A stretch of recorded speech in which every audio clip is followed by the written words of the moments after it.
What's up, everybody? It's Heat Override, and I'm ready to bring the pain for you and Dr. Roto this week. Oh, yeah.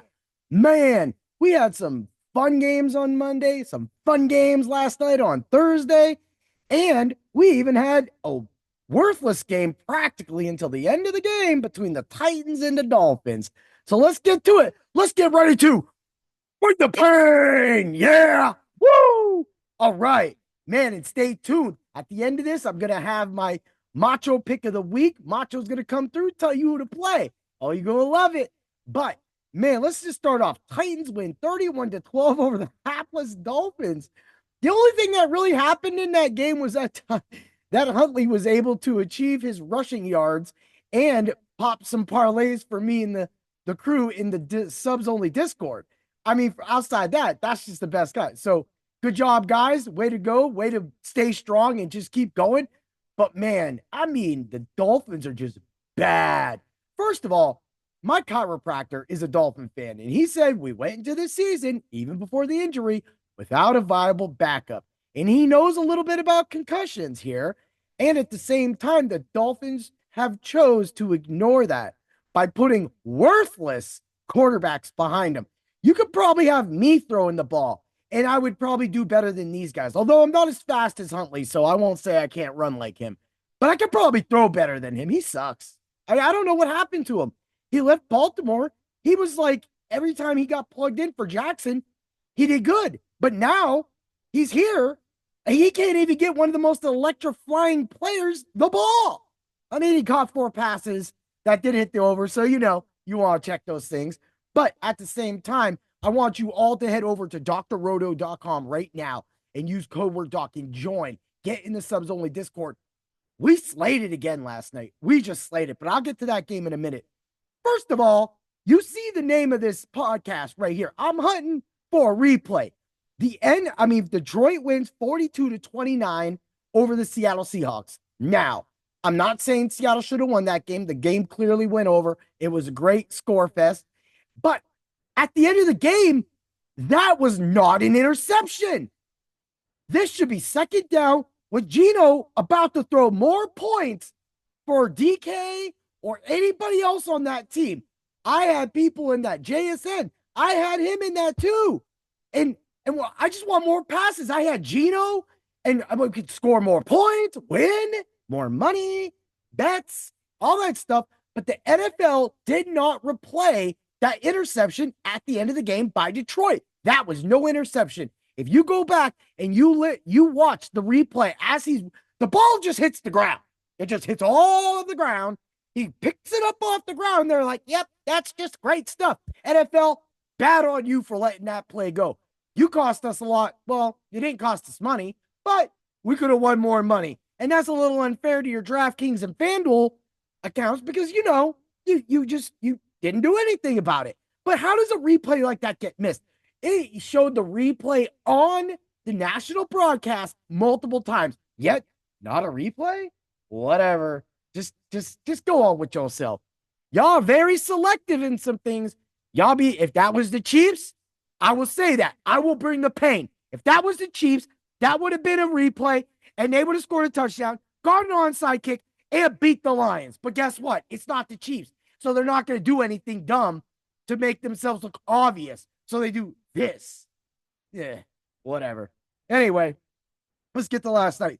The Falcons win 36-30 on a killer and thriller in the middle. Man, Atlanta was on fire last night. This game, okay, so the only thing that Tampa Bay had to do in the second half was score a touchdown, and me and the team would have won a lot of money because we all threw in the field goal and touchdown bets for both quarters, and they were getting plus 500 for it. So it was like, really, why not just jump on it?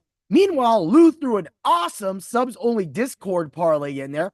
Everybody hit some money on it. So, I mean, again, subs-only Discord. I just don't talk about this because I'm dumb or something. I talk about it because I want you to win money. But if you don't want to win money, then don't, right? So, Falcons win, but man, the thing that really killed me with this is I'm in a actual DFS league with Dr. Roto and a bunch of other people. And I literally, because I did a belt test last night, got my purple belt, thank you, cheer, had it all out. But at the same time, we sat there and I'm like, I'm looking at this game and I'm like, okay, I got Kirk Cousins in, I got London, and I got Evans. And I just felt like I had too much exposure to that game. I was wrong. I was completely wrong because of pulling London and then pulling Cousins, and I'm not going to get that. So I'm like, all right, well, I got Evans. Let's see at the end of the night what else anybody else got or how many points they got. And I'm like, I'm fearing it. I'm fearing it. Nope.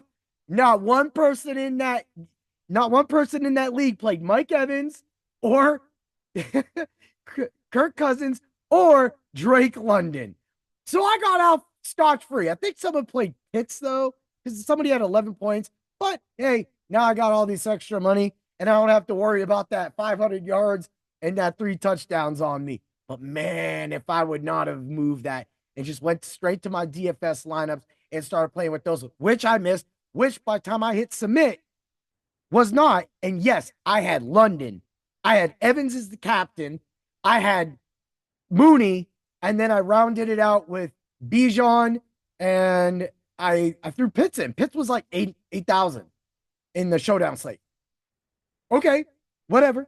But that all just didn't happen for me. No, maybe it's 10. It was Mooney that was 8. Anyway, but it didn't happen. So, for me, I keep sitting here and seeing these things happening. And then I'm just levitated back to Levis. Mason Rudolph to the rescue, shows some poise, gets the team some play. Tony Pollard shows up a week late after destroying the Macho pick of the week, which Macho Man was about to drop an elbow off him off of the top rope. But then we're sitting here, we're doing these things, and that was the funniest thing because it was literally 4 passes into the game, and Levis is getting yanked. And then he's on the sideline laughing about it, being a total jerk. Like he should be on things that make me a jack. But at the same time, bro, and Mason Rudolph is dialed in. So weird. There's some memes already coming out. Just wild.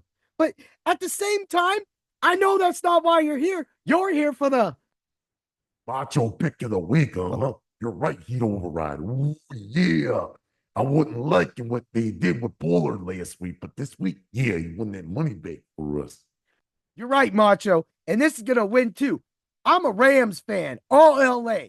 Lakers, Dodgers, Rams, Kings, right? Bam. I don't care. I'm not stupid.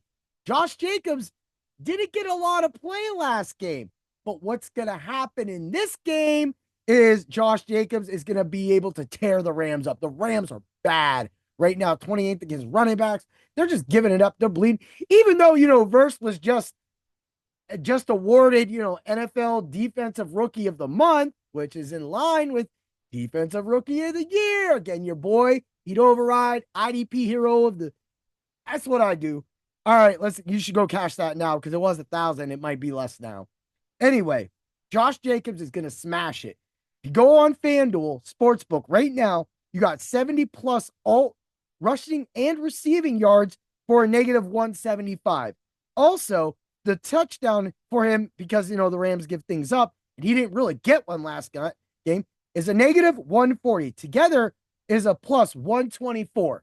That gives you an actual, it gives you a parlay, gives you 2 separate bets to play. I already got the money on it. So everybody, stay tuned for the Ultra Contrarian Show. Have a great day, and always remember to bring the pain. May the bets be with you. Yeah.